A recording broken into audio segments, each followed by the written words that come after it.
Offers a block. The blitz comes from the other side. Jackson. And now again, Jackson. You're listening to Believe in Colts with co-hosts Lawrence Owen and Jackson, bringing you the latest and greatest about the shoe. Brady, middle, intercepted by Jackson. Play fake, Bryant, intercepted, picked off at the 5, touchdown Jackson. What's going on, Colts Nation? I hope each and every one of you had a happy holidays, a great Merry Christmas, a Hanukkah, Happy New Year, everything that, whatever it is that you celebrate. I hope it was enjoyable. And same with you, DeQuell. Welcome back. How are you doing? I'm doing well. Just a little bit under the weather, but I tell you what, we had a good vacation. I had a chance to get to Colorado, do some snowboarding. My son finally was able to put on a pair of skis for the first time. It's funny, the ski instructor, every day we would get an update and he would tell us, I don't ski, so it's kind of foreign to me. He was like, well, your son needs to work on his pizza. I guess that's how you make left turns, right turns, and stop. But he was like, your son, all he wants to do is go fast. And all we can do is just shake our heads like that's our son, man. Anytime we get in the car or drive, he wants to go fast. But that's my little story. But we did have a great holiday, great trip. Great to be back and talk about a really close football game that we witnessed. That right now the Colts have left it up to one last game, a play-in game, something that in the first part of the season we didn't think was possible, but we're here talking about it. They've worked their tail off to get to this point. Unfortunately, they let one slip out of their hands against the Las Vegas Raiders. And let's do it, man. Let's get into it. Absolutely, man. I'll tell you what, this was the time to do it because it was at home, whereas the last game is on the road. And the Raiders were, yes, they've been on a roll the last couple weeks, but the Colts have been too, right? I mean, they just got done beating some really good teams to come into this, and they just fell short. Now, a lot of people want to put blame on specific players. Obviously Carson Wentz's name has came up multiple times. A lot of people want to blame the defense on some things. Honestly, I'll tell you what, Derek Carr was who I thought he was. Derek Carr is a heck of a quarterback. He was throwing guys, making pinpoint accurate passes against a very good defense. I mean, there was times out there where he was hitting Davis and Renfro in stride between defenders, perfect passes. And he made those two guys look like Pro Bowlers. Right. And he was, and speaking of Pro Bowlers, he was short one Pro Bowler to throw the ball to. So I thought going into this game, like you mentioned, the last 6 or 7 weeks of the season, we all thought it wouldn't have come to this point. I thought by this time it would be defined of whether or not this football team was going to be playing in the playoffs or not. And again, they've played exceptionally well. And I know at times I've given Carson Wentz tough slack, but I know when you take a step back and you evaluate this team, what do they do best? They run the football. They set up the pass. They set up the pass through running the football and leaning on Jonathan Taylor's back. But he played as well as he's been playing all season. I think a couple errant throws, the one that he missed to T.Y. late in that football game, that was big, but you get 3 points in that drive. So there was a lot of pinpointing you can pinpoint to, but for the most part, I thought this game was an evenly contested football game, and it just came down to a few plays here and there. And I'll wait to talk about the one play that I thought really changed the course of this game. But for the most part, this was I don't have much to blame here. Carson Wentz, could he have played better? Yeah, I'm sure everyone could have played better. Frank Wright has said it many a times, you know what, we could have coached better, we could have played better. And right now they're getting everyone's best shot physically, mentally, knowing they're playing against a guy that's arguably could be in the voting of being MVP of Jonathan Taylor. So I thought at this point in the season, guys are tired. It's very hard to get up mentally for every single game, and especially for the Colts, where the last 6 or 7 weeks of this season has been such, there's been a huge emphasis on if you win this game, you're in. If you don't, you're out. So you play that back and forth game. I just thought, given 3 phases playing complementary football, I thought the special teams, who's been pretty solid for the most part, They gave up some big plays to Hunter Renfrow. So that was a game changer. A field position for the Oakland Raiders. I thought that was the biggest takeaway as far as both these teams being evenly matched going into it. Speaking of the Las Vegas Raiders, I've done it a million times because you said Oakland. Did I say Oakland? Oh, it's gosh. all good. It's all good. But let's talk about Vegas, because Vegas, that is the city that where, it's famous. Go out there and do some betting. And guess what? Bet Online has you covered this holiday season with more props, odds, and lines than ever before as football continues its march through the College Bowl season and the pro football playoffs. BetOnline remains your number one spot for all sports action this season. Just head over to the website, use your mobile device to sign up today, and receive your 50% welcome bonus for your first deposit.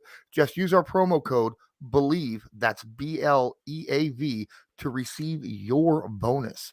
From basketball, football, NHL, boxing, and UFC, right to your favorite Vegas casino games. Don't wait to take advantage of all the amazing offers available for the 2021 season and the 2022 season, because that's where we're at now, and I'm not used to it.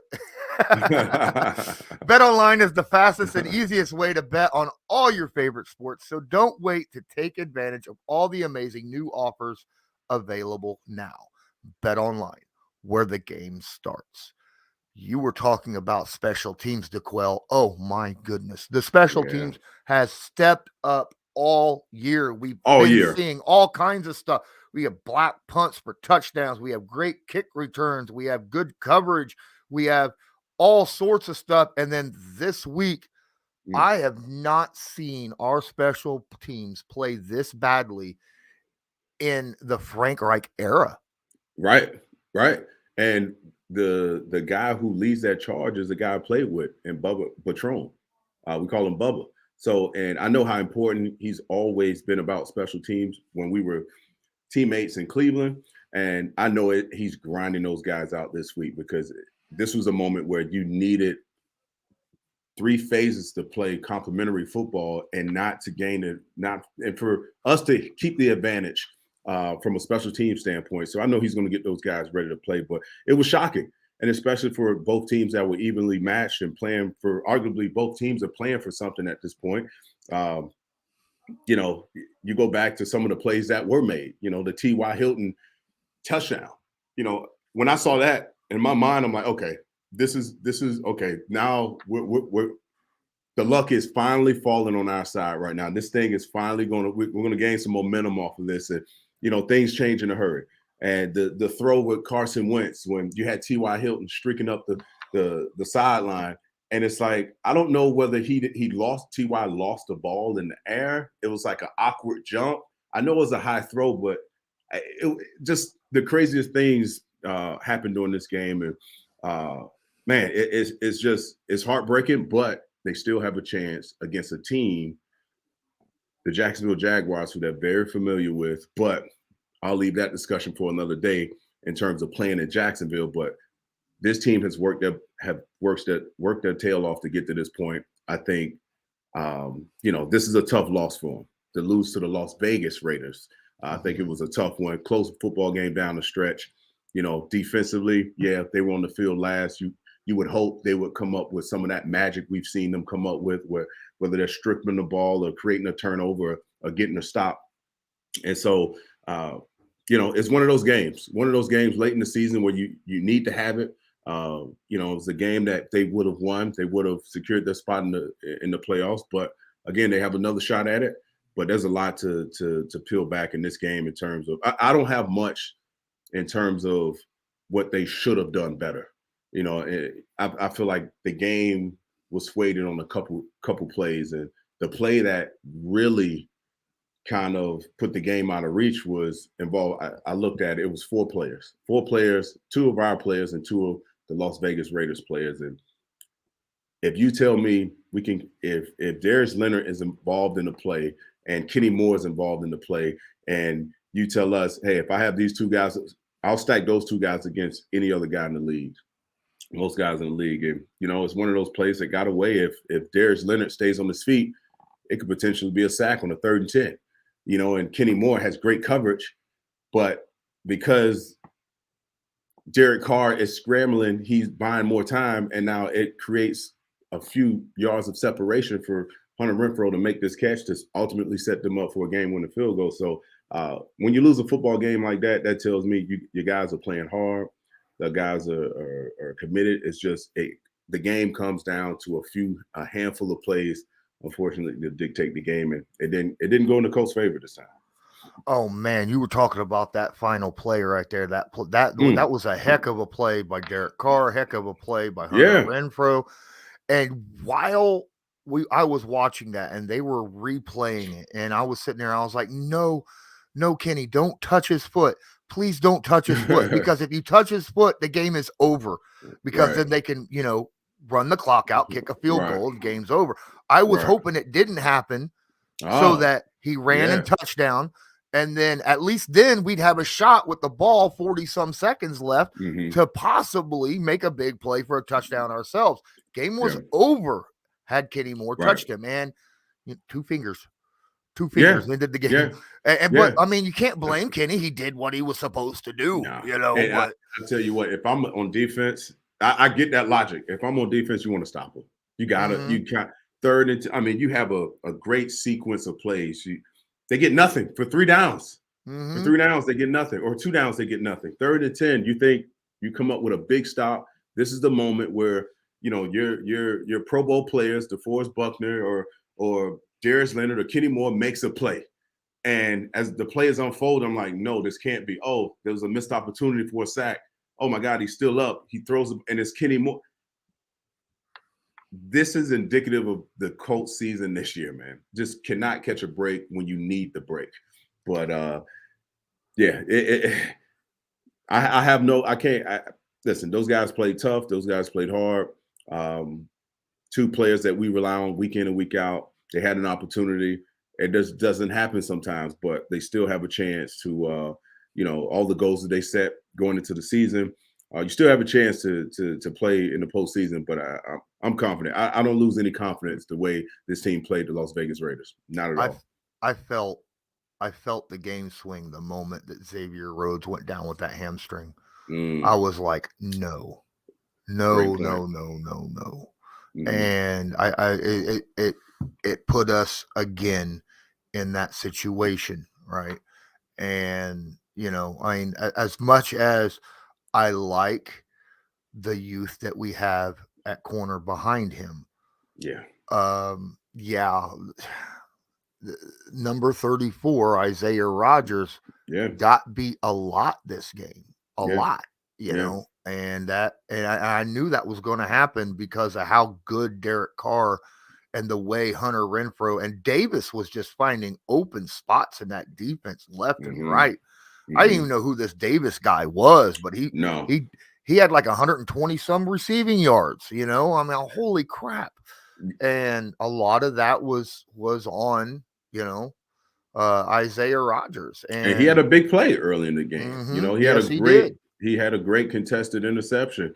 So, watching that game, you think, okay, the guy he definitely has the ability, but you're right. When Xavier Rhodes goes out, everyone in the stadium knows it. The offense of the Las Vegas Raiders, they understand it. We're going after whoever's taking his place because one of inexperience, and 2 of just the high stakes that's involved in this game. With inexperience and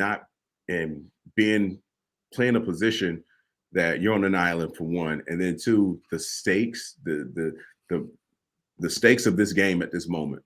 Yeah, it wasn't going to be good for the Colts defense. But I want to go back to Flus. I think Flus has done a pretty decent job the last few weeks of kind of changing some things up and playing more man. When need to. So everyone's doing whatever they can at this point to dust that first month of the season off their shoulder and prove that everyone that this is this young team has the ability to go out and play and correct some of the wrongs that and just to play through adversity, and finally get to that postseason mark and win the games you're supposed to win. But yeah, this game was but the Colts, the defense was able to create 2 turnovers, and make some timely sacks. when needed. And I thought they played decent for the most part. I just think it was an even football game on both sides. It really was. Both of these football teams, early in the season, the Raiders, Derek Carr was an MVP conversation early in the season. So, and obviously we all know what happened with, John Gruden being fired and, the receiver being involved in a fatal crash. And, now, you have that emotional charge for the Raiders, and they have a chance to go play in the postseason and beat a really good football team like the Colts. So going into this football game, I knew this was going to be a dogfight from the very beginning because both teams have a lot to play for. And quite frankly, the Raiders, if you're on that coaching staff, guys if they can get to the playoffs, and beat a formidable team like the Colts, it could potentially save some jobs. So, it was a very close football game in its entirety. How is Darius Leonard not being mentioned in the Defensive Player of the Year conversation? I'm seeing all these like Trayvon Diggs and guys like that. Darius Leonard has he had a forced fumble and an interception yesterday. He's got 4 interceptions on the season. He's got 8 passes defensed, 7 forced fumbles, 3 fumble recoveries. I mean, how? How is he not mentioned with all these guys? Yeah, I think the momentum, it's unfair. He doesn't play a popular position. Middle linebacker isn't the most popular position. And if you have a cornerback, if you're neck and neck with any defensive player that's either a DN or a cornerback, they're going to get that love. And Trayvon Diggs has been having a remarkable year, especially, about a month or so ago. The guy was, somehow, some way coming up with all these interceptions week in and week out.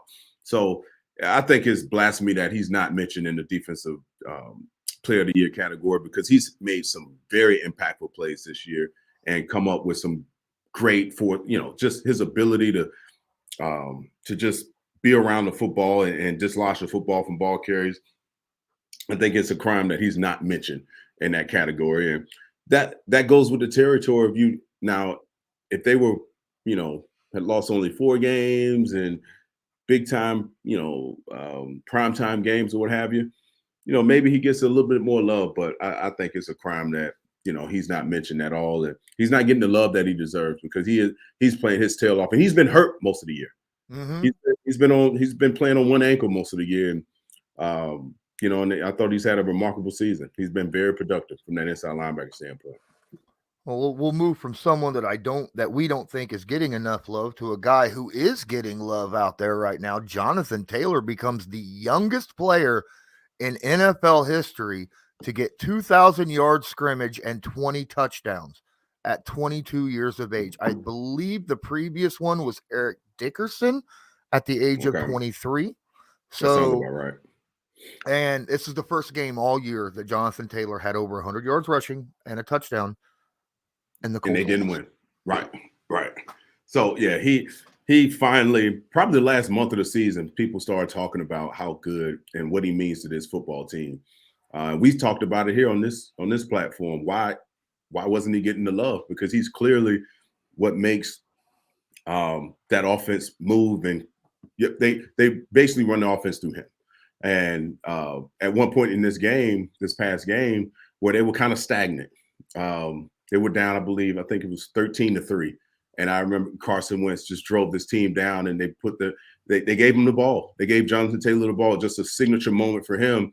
And that's when, watching the game, I thought the tide was going to turn. Okay, they've settled down a bit. Jonathan Taylor has his legs underneath him. We end up scoring. We end up coming in, third quarter, coming out, scoring, taking the lead, 17-13. At that point, I thought the game was pretty much intact, but obviously some things happen. But Jonathan Taylor has had just a remarkable year. And when I was there a few weeks ago to honor Robert Mathis going into the Ring of Honor, I talked to a guy by the name of we call him DT, David Thornton. He's the PR development guy. Yeah, we had the same agent. I've known DT for probably a decade. We had the same agent, followed his career. He followed mine. Then obviously when I played for the Colts, he was there. And I had a conversation with him about JT, and he said nothing but good things. He was like, forget the football stuff. The guy's a selfless guy who loves the work. He loves his teammates. Some of the things cliche things you hear, but I trust like this guy, DT, David Thornton, he vouched for him. And when he vouches for someone, I know it's real. I know it's genuine and it's coming from a good place. So I would love to have a chance to meet that young man because and the funny thing that DT told me about him was he doesn't know how good he is. And I was like, wait, what? What do you mean? He was like, listen, man, he's not into it. He's not into the personal accolades. And everyone else knows how good he is. But when you speak to him, you don't get that. You get just a genuine guy who loves to play the game of football. So that was refreshing to hear.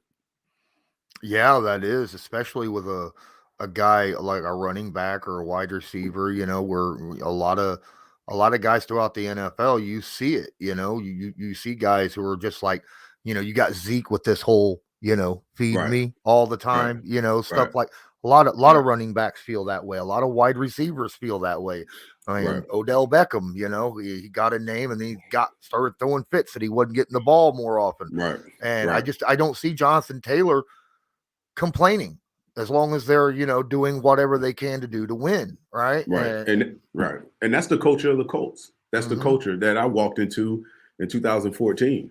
One of the reasons why I wanted to go play for that organization, because I felt like management and GMs, whatever it was, they subscribed to a certain type of player, and as much as I thought I knew about it, when I wasn't in the building, in terms of how they played the game, it was all those questions were answered when I was there. But yeah, it's indicative to that culture that the Colts have created for themselves. And it's great to see that another young guy that's going to be there for however many years can lead that torch again. And I just think this football team they're right.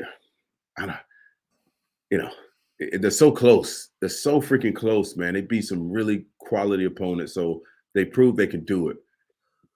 And it's tough towards the end of the season.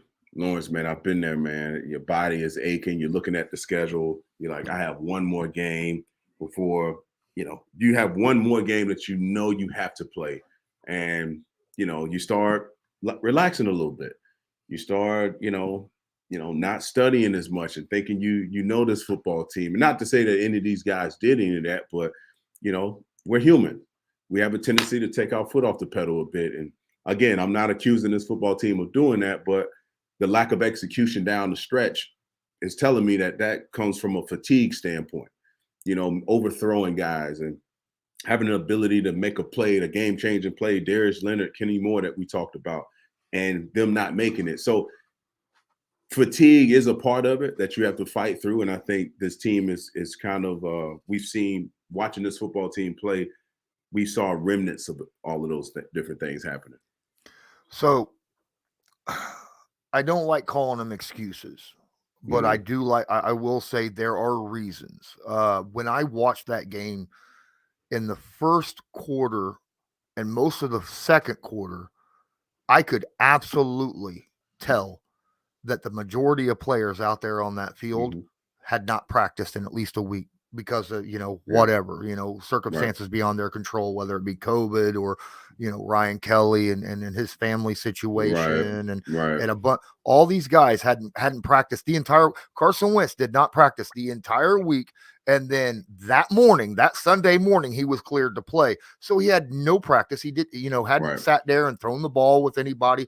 And you think, well, he's done it all year, but there's plays that you work on through the week for a game. Right.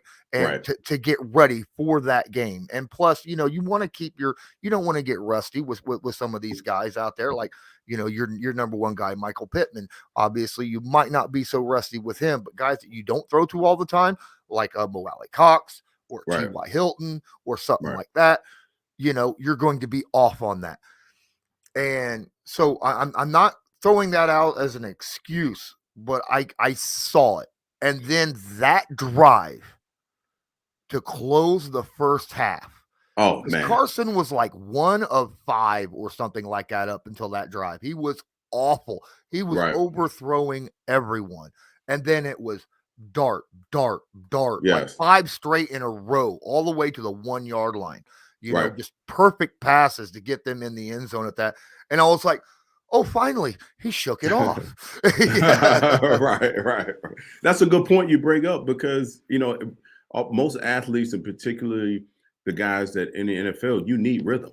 Rhythm is everything for you, and even a guy like Carson Wentz, who's very experienced, who understands the playbook from front to back, who understands, what it means to actually go through the reps throughout the week.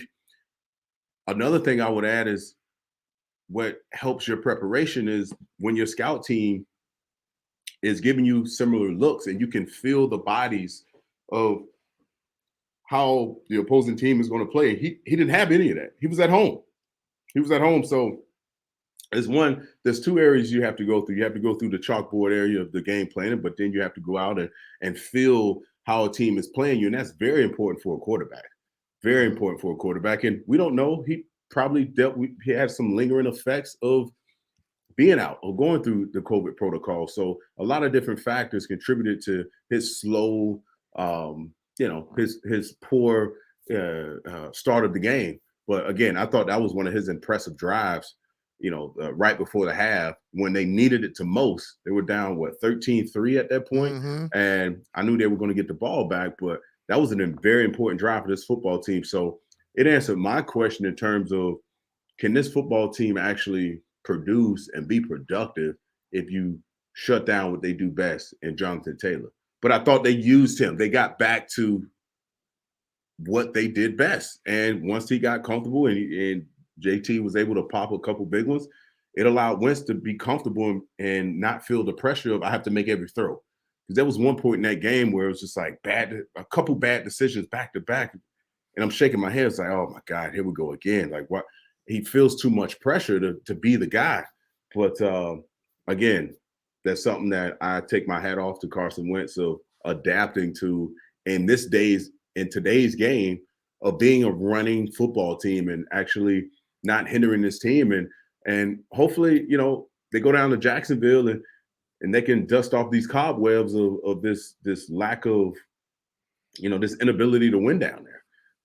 So this is going to be a huge game coming up, but the one that, they just play, it's indicative to how they play really good football teams all year. When they've lost, they've been right there, a play or two away. Yeah. And, make no mistake, even with their record, you have to say this is a really good team for them to be even close to being in the playoffs with what the Raiders have went through all year. I mean, this was a John Madden game for them, right? Because John Madden just passed. The Henry Ruggs situation happened. Their head coach situation happened. Derek Carr basically has been the coach of this team and it put the team on his shoulders, him and Max Crosby, on the defensive side, and they have went out there and they have just went out and performed week after week. So hats off to them. They played a very, very good game. I'm still impressed with what Derek Carr can do, but just a real quick for any Raiders fans that might be listening or watching this right now, I have a question. After what happened about a month and a half ago with Henry Ruggs, how does Nate Hobbs, their, I think, first round pick corner, end up getting arrested for DUI in that situation? I mean, it would seem like that would be a bad spot. I mean, that would be first and foremost in your head, and you don't do that. Right. Listen, we know guys make mistakes and all those different type of things, but you laid out all the things that the Raiders have gone through this year. And if I were to play on that team, especially seeing Henry Rudd, I'm sure there was guys that were really close to Henry Rudd, and to see what the situation he put himself in, you start to self-reflect and think about, what if it were me? Because you're so close to the situation, and that would lead to better decision making. And for a DUI to spring up right now at this moment kind of puts a stain on John Madden's legacy. Now, it won't put a stain on John Madden's legacy, but the timing of everything is just poor. And you would think guys, especially in that locker room, would have, be responsible. These guys, you make a ton of money. We've all been there. We've all probably gotten behind the wheel when we probably thought we shouldn't have. But to do it right now in this day and age, you win a big football game for your football team, and just get a freaking Uber, man. Get a freaking Uber. Protect yourself. Protect the people on the road. It's so irresponsible. And we talked about it beforehand. If I were on that football team and knowing the situation, knowing that there's a good chance of a lot of players, a lot of coaches, a lot of front office people, they're going to do some sort of an overhaul and to get that bad taste out of their mouth and start all over again, to hit the reset button. And what could potentially help your job at this point is winning football games, potentially going to the postseason, because we all know winning cures some of the stink to some degree, but just a lack of just judgment and poor choices. It's a shame. It's a shame that, again, the Raiders players and coaches this week, they're not going to be focused on the game. They're going to be they're going to be talking to reporters about their teammate who made a poor decision, and it affects everyone. Yeah, it does. I want to touch on one more thing that made headlines yesterday outside of the Indianapolis Colts game. You caught up on the Antonio Brown thing? Who isn't? Who isn't? Man, I got alerts like crazy and text messages and what is going on. Man, I'm not the guy, I'm not the guy to like throw more logs on the fire, right? But this here is becoming a constant, theme with AB, Antonio Brown. When I read the headline, he left the game, he took his pads off, and he just left the game. Again, for me, I had already dealt with this to some degree. My buddy Vontae Davis, my really good buddy, he left the game. He retired after a game. At halftime. At least he waited to halftime to do it. Yeah. But this here is, I don't know what he's going through. I don't understand his logic. It was completely irrational. And you walk away from a team who is making another Super Bowl run. You walk away from one of the greatest quarterback they ever played a game, a really good football team, and you completely embarrass yourself, your family, your name, your teammates, your coaches. I don't get it. I don't understand. I don't understand what's going on with him. I really don't. Especially, you talk about, you embarrass your team. Tom Brady stuck his neck out for AB so many times. He was still doing it. Even after the game, he was talking about, I love the guy. I hope he gets the help that he needs, that kind of stuff. Right. But I'm just like, what in the world? And from the rumors and what was being said, I guess, Arians said go in, and AB's like, no, my ankle hurts. And he's like, well, go in or you're done, and then that's when he lost it and took his pads off and then walked off and took his shirt off. Why did he take his shirt off? I don't understand that one. That was what? So yeah, he wanted to have a dramatic exit, and I saw the video of him, egging on the fans or what have you, and doing jumping jacks on his bad ankles. Right. I don't understand it, but I can tell you this: I did think about Bruce Arians. Right, I had a chance to, playing for the Colts, and when I did, everyone loved, you hear Bruce Arians' name come up quite a bit, and anyone in that building, whether it was a player, a coach, or whomever, they had nothing but high praises for Bruce Arians. And I was like, man, I got to meet this guy at one point. So a few years ago, Super Bowl's in Miami. I'm with Robert Mathis at this time. We're at an event, Super Bowl event, and he and BA we all have a cigar. And one of the greatest conversations, just a down-to-earth, super likable guy. And I told him, I was like, man, I'm glad I finally get to meet you, because I felt like I knew you already because of all the good things Robert had talked about, and Andrew Luck and other teammates of mine who had played for him with the Colts. And so I go back to, I'm like, well, if you're embarrassing Bruce BA, like, he's the last guy, he's the first guy to have your back. And the last guy you want to embarrass like that. So I hope there's nothing mentally going on with AB, because now it's becoming, it makes me, it's an alarming when he's not hurting people, he's hurting himself. And when you start to do that, a part of me says, okay, wait a minute, let me not throw more logs on this fire or what have you. And again, I'm going to take the route of most people without knowing all the details. I hope he's okay. But football is the last thing he should be worried about, because I don't know if any team needs any of that right now unless they want to do a deep dive into his mental health. But I think mentally he's not where he should be, because I don't know any rational person that would just make an irrational decision like that, and it just doesn't make any sense to me. It really doesn't.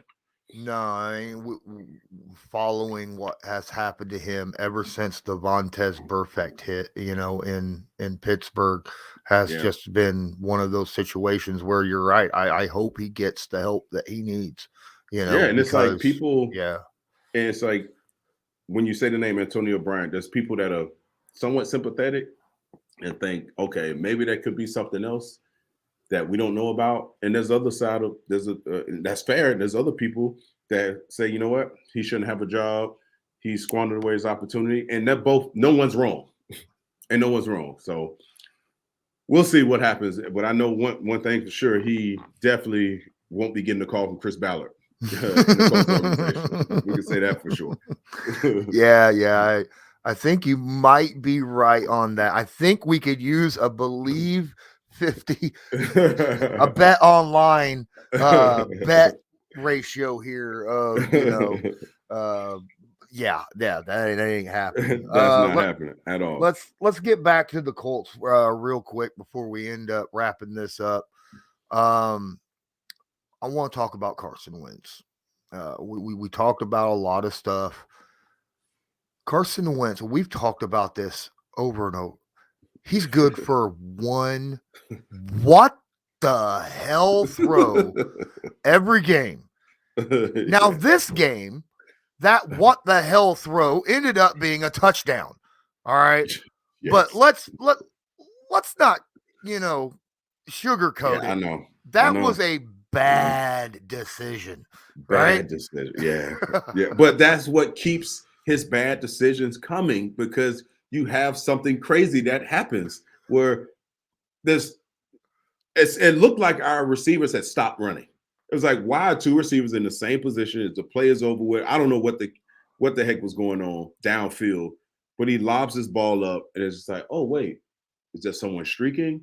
Is there someone in stride? No, there's two defenders and basically one receiver, and somehow T.Y. comes up with the touchdown. Oh my gosh. But that's Carson Wentz. Yeah. That's Carson Wentz. Deflection. Yeah, off the deflection. So Carson Wentz, to me, give him a quarter to throw the football. Give him a quarter to kind of loosen his arm, make some easy throws, but you can't rely on that decision making for 3.5, 4 quarters, man. And that's what we talked about it all year long. So that everyone wants to talk about. Is he the dude? Is he the dude or not? But I mean, Jesus Christ, man, what are we doing? And there was another throw when he was getting sacked. Take the sack. He has the ball. It's not even in the throwing position. The tail of the ball is down. I mean, what? He throws the ball to a lineman. I don't know. Well, I don't know what's going on, man. Technically, he didn't throw it to the lineman. He was throwing it to Jonathan Taylor, and then he, as you say, that whole odd left hand pitch thing, it hits a defensive lineman. He tipped it, and then it ran over and it hit an offensive lineman. That's why that's take what the kept, sack. Yeah, that's what kept because they were going to do intentional grounding, but you can't have that on a tip pass, right? You can't have intentional grounding on a tip pass. He got That's what lucky. frightens me. Right. That's what frightens me. That's what frightens me if you get in a close football game. And that was the question that I've had, you've had, and all the people following the Colts. If for whatever reason, Jacksonville Jaguars, or let's talk in hypotheticals, we make the playoffs, which I think we will do. And teams are built to stop what you do best. Can this football team win when when you're able to shut JT down? Can we win that way? So that's a head scratcher for me, and it makes me a little nervous. But But you know what? Every game that we watch now, to be fair to Carson Wentz, mm-hmm. every time we see one of those what the hell plays, yeah, he also has a oh my God play, right? Yes. Where, Yes. Like that one time where he was sacked dead to rights, somehow escaped 3 guys, ran out, could have probably ran for the first down, and then kind of lobs it out to Mo Alley Cox. I think it was more of a, I'm just going to take the, throw it away because it's first down. If Mo happens to catch it, then he catches it. But, it's a first down, and at least I didn't get sacked. That was still an oh my gosh play because he should have took an 8-yard sack and somehow got out of it. Right. Right. And you look at some of the throws he's made throughout the year. Yeah.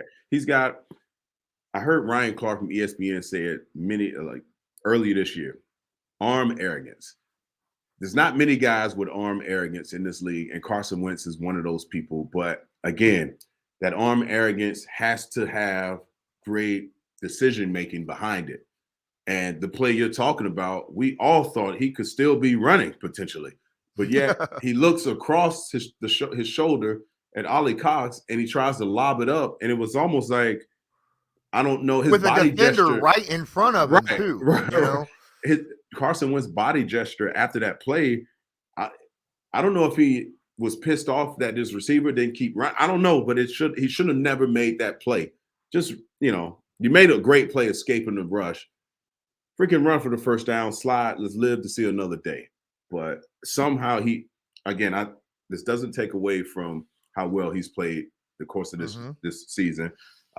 It's extremely difficult for a guy who was one point an MVP candidate to throw the ball like crazy down the field, and to now all of a sudden walk into a situation where you're not the guy that, when the game needs a play, we hand the ball off, so that takes an enormous amount of mental, toughness to deal with. And also it kind of hinders your, how you, warm up to the football game. So again, they're all professionals though. You got to make the plays that you're called on to make. I know we have fun. It's easy to dump onto a quarterback because they get all the credit when you win and all the credit when they lose. So, but again, if he plays spectacular, this football team is hard to beat, period. Yeah, you're absolutely right. And that's going to bring me to this question. Is it too early to make a definite decision on Carson Wentz? Ooh. The biggest question is, who do you have if you don't have Carson Wentz? Yeah. That's the struggle. That's the $1 million question. But to be honest and fair, watching this football team this past year, I don't believe, if it was about making reads, if it were about arm strength, if it were about, better play calling, then I would say, you know what? Carson Wentz, he has a chance to be the guy that this football team needs in the future. But it's not with me. It's about his decision-making and crunch time. Too many times we've seen poor decisions made when there was no need to really, press at that moment, or when you're backed up on the 2-yard line and you try to throw the ball away and to avoid a sack and it turns to an interception when you're leading, you're beating the football. So those are the type of things that when you start to evaluate the great teams that really make a run in the playoffs, that even win Super Bowls, their decision-making is above average. And I think that's what hinders Carson Wentz the most, because he has the arm arrogance. He has the ability. He has the physical ability. He has the smarts to read defenses. It's his decision-making that I can't get over for me. Yeah, it's kind of a lot of people will look at the stats and go, well, he's got like 25 touchdowns and only 6 interceptions. And I'm like, I get that stats, But how many interceptions were dropped this year by defenders? Right. There was he could legitimately probably have 20 interceptions if those balls were caught. I mean, he has thrown it right. He had 3 of them against the Patriots, and he only threw 12 times. Right. You know, and that touchdown, that TY caught should have been an interception. Should have been an interception. Luckily, Doolin found a way to tip it out there, and then I think it was Doolin, and it got knocked over to TY. TY is like, woohoo, Christmas. Right. Right. And then right. It's the holidays. Thank you. But yeah, it's tough. I almost think now, obviously, we have him and through 2022 next year. Right. Because of how the contract's set up. You know, we got an optional out after that year. Right. You're not going to get anyone right now. There's you know, this football you don't team have is a too first good. round pick. Right. And look, the draft, the quarterbacks in the draft, there's no one out there that stands out anyhow. And because we're probably, I'm going to say probably, going to the playoffs. Right. That first round pick will probably be a mid to late 20s pick. Right. So you're not going to use that on a quarterback, you know. Right. And there's not a lot of guys out there right now that you could trade for that would be better as an option than Carson Wentz. And to Frank Reich and Chris Ballard's credit, they did homework last year before getting Carson Wentz. Now, it was just posted, you know, they were looking in at Matt Stafford. They were looking in at Derek Carr, believe it or not. You know, they called and asked what his availability, you know, they went and asked around. They just weren't going to spend, you know, 2, 3, 4 picks in order to get somebody, which, you know, I'm all about that, you know, and don't overpay. But yeah, I think Carson Wentz, you laid everything out, and let's add the fact that you have one of the best offensive lines in the game. You know, and I think back to the point I was making about him is you can't coach decision making. And he was the best fit for Frank Reich and what he was trying to accomplish offensively. And through the course of a season, this coaching staff, this offensive coaching staff, this team figured out, okay, we need to change the way we want to score points. And they averaged over 30 points a game, you know, thus far, you know, by being a running football team. They're talking about it. They've been talking, we're a running football team. They had to adjust. It's so weird to be the highest scoring team over 11-week period, and you're a run first team. Right. And you look around the league, the Patriots, the success they're having is with a rookie quarterback, and they're going to be, they're in the playoffs, you know, just, it's just funny how, you know, this league has changed throwing the football. And here we are, we're talking about a team that's traditionally, you go from Peyton Manning to Andrew Luck, to Phillip Rivers, and any quarterback that walks into that building knows you get the gunsling, you get to throw the football down the field, you get to have a field day. And as a result of that, you know, things have changed. And kudos to Chris Ballard and this coaching staff for figuring out who this football team is. And that's what leads me back to the point about Carson Wentz. You have all these things that lead to you to be successful. And again, the stats don't tell the whole story, but he's had a decent season. Could it have been better? We don't know. But one thing I know is the decision making when it comes to the quarterback has to be, when you pay a guy north of $100 million or close to it, the price tag that comes with that position, you're paying for decision making. You have the ball every single play. You know, when the ball is in your hand, how do you read it?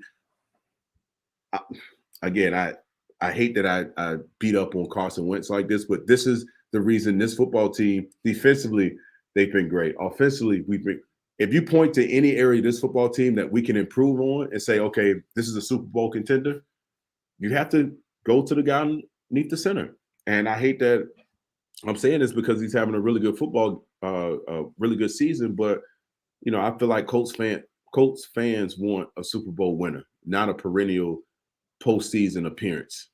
Yeah. You know, this isn't what this town is about. This Mm-hmm. town is about winning, playing really good football, and winning Super Bowls. And that's why you play the game. That's why you watch it. That's why you root for it. And that's why, you know, we're here to talk about it. I want to see this team win a Super Bowl. And, you know, if you could somehow upgrade at that position, I think that is the position. That is the area where, to me, would solidify this team potentially playing and winning a Super Bowl. Well, you know, it's not really, you know, coming down on it. You know, we're not trashing Carson Wentz. We're just, Right. you know, I mean, we give the good with the bad, right? And Right. we're being honest about things. And Right. I think people and players respect that, you know, just Right. being honest with you on what we see, without, you know, going too heavy one way or the other. Right. I see greatness in Carson Wentz, and I see, you know, what you were just saying, you know, what the Yeah. heck, dude, you know? Right. So maybe we see something different over the next few weeks and into the playoffs, hopefully. Right. And that'll make us feel a little bit better moving on to the future. Maybe another off season with the Colts and Frank Reich and everything. Maybe that helps again. Right. An actual off season, you know, because I mean, Right. he didn't really have one with the Colts this past season. Right. Right. So You know what? An area I think that could potentially, because I'm looking at after next season when you have to make that decision, right? Do we push forward with Wentz? Do we go elsewhere? Do we make a huge trade? Because at this point, this team can't rip the quarterback from the situation, not have a better solution. You know, is it through the draft? I don't know if you want to do that because this team is so close to pushing or making a run at the Super Bowl. But again, do you think it could be adding another dynamic playmaker on offense? another Because wide T.Y. receiver. Another wide receiver. You know, T.Y. has been T.Y. The allure of T.Y. wasn't there this year. It was the allure was there, but the productivity had fallen drastically because of his inability to be healthy. And we all know when you play the game, as long as he's played, you know, your body it's older. Your body can't handle that grind week in and week out, and now you add another game to that. So I think that could help in certain areas because Michael Pittman Jr. has had a phenomenal year. He's over 1,000 yards receiving. He's a big target down the stretch. But besides that, and the tight ends, you know, you've had some guys that make some plays, but you need a legitimate 1-2 ones if you could. And I think that's something they could probably potentially look for in the draft is adding complementary guys on the outside that can stretch the field a bit and help this running game, open this running game up, you know. Especially with Jack Doyle talking about, you know, making that decision with T.Y. together. They're both talking about possibility of retiring after this year. Right. Well, I think that'll do it, man. We've been talking here for 53 minutes. It's been good show. A lot to talk about. I mean, it was nice to see you back. I'm glad that you had a great holiday and a vacation. And until next time, this was Believe in Colts, brought to you by Bet Online. And as usual, go Colts. Go Colts.